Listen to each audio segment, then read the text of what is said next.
Hello everybody, Chris Profi, Musically Obsessed. I went on a vinyl excursion tonight and I want to share that with you. I happened to put up on Facebook a few days ago that I was looking to see if anybody in the area was getting rid of records. So a friend of mine said he was, and we talked about it, and I'm like, well, you know, how much do you want to sell your records for? And he was thinking $1 a piece, and I was like, okay, that sounds like it's right up my alley. So we finally got a chance to get together today, and I looked through the records. I didn't really examine them while I was there, but of course I examined them when I got them back. So I ended up picking out 30 records, and ended up giving them $35 for the 30 records, and brought them home, went through them all, and I kept 13 of them. So I want to show you the 13 albums that I kept, and you know, it ended up being a really good haul. So I got a copy of Jesus Christ Superstar, one of my favorite musicals. Okay, the vinyl is in great condition. The only thing is it's missing the libretto. But, you know, the cover's in great condition, the vinyl's in really good condition, so I thought that was pretty cool. John Denver, Back Home Again on RCA. Love me some John Denver. Has the original inner sleeve. This is on RCA. And again, the vinyl looks great on this. So I was excited about John Denver. I have everything of his on CD, but this is actually my first John Denver vinyl. This was pretty cool. Bruce Springsteen, Born in the USA, still in the shrink, still is the hype sticker.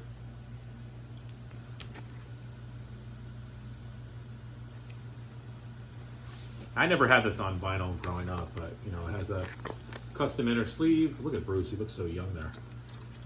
And the vinyl looked awesome. This is on Columbia. So this was a great find. I got a couple more Cars albums for my collection. Picked up Candy-O.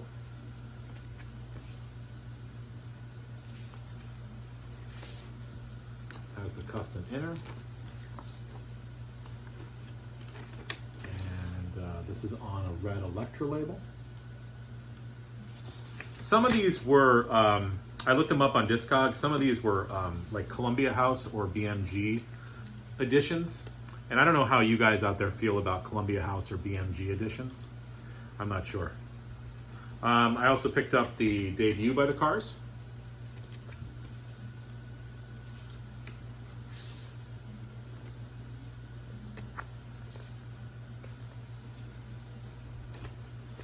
This is also on a red Elektra label.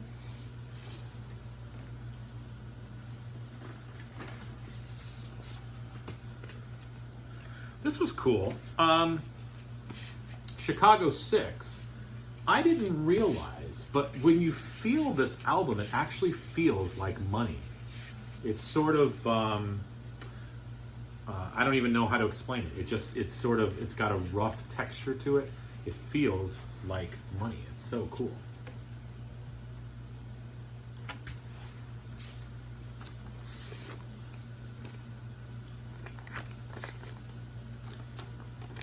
And this is on Columbia. Cool Columbia label though.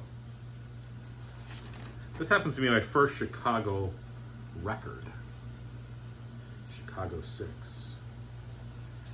I have the first and second Chicago albums on CD. But this is pretty cool. All right, my first Jackson Browne album, Running on Empty.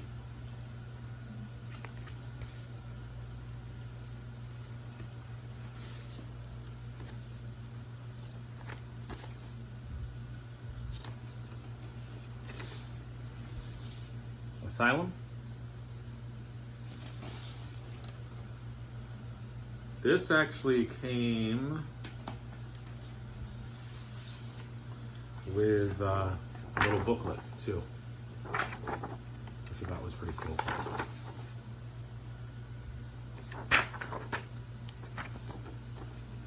Now this next one, I was really excited about this. I don't have any Bob Marley, and I found this, Bob Marley and the Wailers, Uprising, Still in the Shrink. This is on Island Records, 1980, I want to say.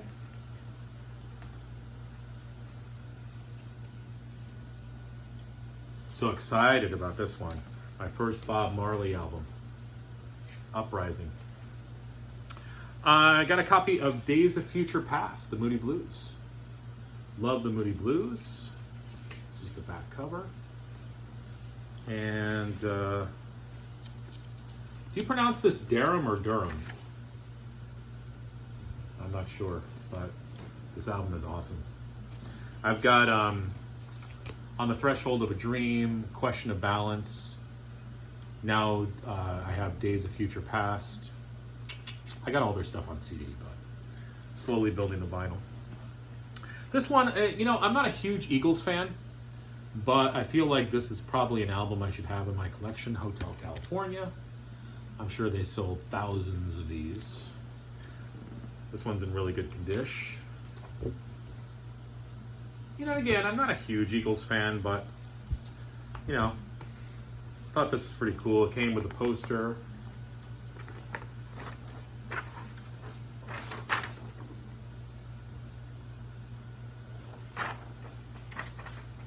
And the vinyl. Well, we got a custom inner.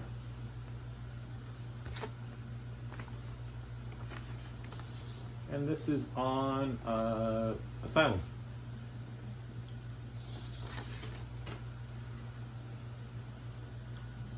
So just definitely one of those albums you kind of have to have in your collection. America Holiday. I haven't listened to America in a long time. It's got a little stamp here. I think this is the record club. It says manufactured by RCA Music, service under license. I think that means it was a record club release, but you know, sometimes the record club releases didn't have the custom inners. This one does though. And this is on Warner Brothers.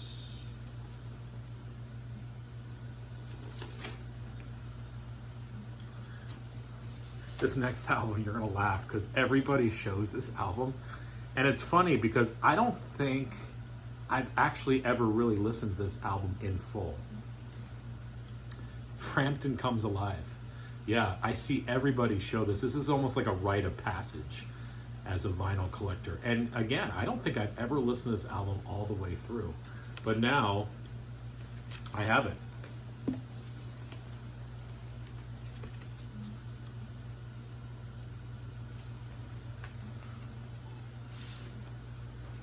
This is on A&M. I remember I had a Falco album on A&M.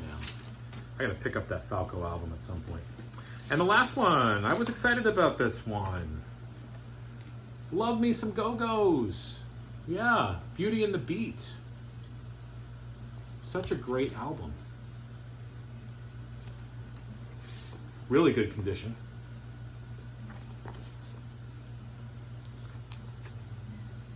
This one looked like it could be, a little pricey on Discogs, maybe around $15 or so.